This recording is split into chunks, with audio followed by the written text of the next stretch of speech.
ايه يا علا، هتعملي لنا ايه النهارده يا علا؟ اعمل لكم ايه؟ اه. عايز تعرف؟ عايز اعرف. بص الحركه دي، ورينا. ايه رايك؟ ايه رايك في الحركه دي؟ عملتيها ازاي دي؟ شفت السرعه؟ ما شاء شفت الله. الاداء؟ اللهم صل ايه على النبي. رايك؟ مبسوط بيا؟ انا بهرتك. تمام اظن تمام. بهرت الناس كلها. مية مية. كل اللي يشوف الفيديو ده هينبهر. استاهل لايك وسبسكرايب ولا لا؟ تستاهلي طبعا. استاهل فولو ولا لا؟ تستاهلي. يلا بينا. احنا هنفتح مطبخ بعد كده ايه رايك؟ ونخلي الناس تيجي بقى يعني بس. تعمل الحاجه دي. عشان تعرف بس ان انا ايه، ست كده 100 100. تمام. الايام دي موسم الكرنب، والفتره دي الناس كلها بتجيب كرنب وبتخزن كرنب علشان رمضان، وانا بالذات بخزن كرنب بزياده يعني حبتين، علشان رمضان والعزومات بقى، كل سنه وانتم طيبين، وخلاص رمضان يعني قرب. مجرد الشهر ده كده ما يعدي هتلاقي نفسك خلاص فاضل حاجات بسيطه قوي. فالفتره دي الناس بتبدا تجيب الكرنب، انا ببدا اجيب واخزن كرنب، وبصراحه انا بخزن بكميات كتير شويه علشان رمضان. وبص كده قرب كده وريني.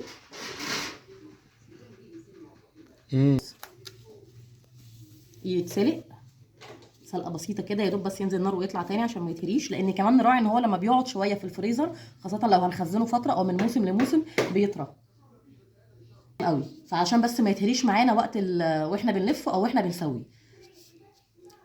اي نوع من الكرنب، اي كميه قصدي من الكرنب اللي احنا عايزينه. طبعا الكرنب الاخضر الكبير ده، مش الكرنب بتاع السلطه، ها ركز معايا والنبي الله يخليك، عشان يدي الناس بس معلومه ايه لذيذه كده. الكرنب اللي هو الكبير، مش الكرنب بتاع السلطه. الكرنب ده بنجيبه بنسلقه كده سلقه بسيطه، ينزل ويطلع كده يا دوب ثانيه واحده. القشر الاخضر بتاعه ده بنحطه تحت في الحله او نغطيه فوق بالحله برده زي ما احنا عايزين. نبدا نسلقه، نشيل الطبقه اللي في النص اللي بتكون سميكه دي كده، اللي هي الفاصل بين الكرنبه دي والكرنبه دي، في طبقه كده سميكه بتبقى طويله قوي كده. بنشيلها بعد ما يتسلق طبعا بالراحه خالص، نقطعه مكعبات او مربعات. قصدي ايه مكعبات اللي انا قلتها دي؟ يبقى بالشكل ده كده. ايه رايك؟ لا جميل. لا وايه، نزلت لك بيه متغلف يعني، ما في اهو. لا ده متغلف كمان، هو يعني على الفريزر على طول يعني بقى. احمد ربنا ما زلتلكش بيه كمان مستوي. لا لا، ده على الفريزر على طول يعني بقى. كان ممكن انزل بيه مستوي وبيتاكل. انا اقدر اعمل اي حاجه، خلي بالك. طب انا معايا 100 جنيه، عايزهم بيبقوا 200. بص نجرب بس ماشي. يعني انا مش ساحر برضه، خلي بالك، بس هحاول يعني ماشي. يعني بس لو خليتهم 200 هاخدهم اكيد، يعني مش هديهم لك. فايه يعني، عشان بس نبقى متفقين، عايز هات ويبقى لك 200 ولا تزعل خالص. جربوا بقى الطريقه دي، معرفش تجربوها ازاي لان انا نفسي يعني معرفش هتعملوها ازاي، لكن الحقوا خزنوا الكرنب. دي ايام الكرنب ودي فتره تخزين الكرنب، وخاصه انا بحب الكرنب جدا وبخزن اكتر، عشان في ناس سامعيني دلوقتي وشايفيني بيحبوا الكرنب 24 ساعه في ال 24 ساعه. ايوي حصل. مخلين حياتي كلها كرنب. ايوه انا وولاده، فمش عارفه اقول ايه.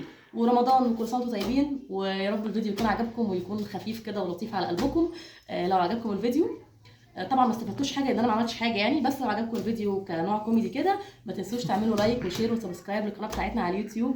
انا والافندي. سلام عليكم.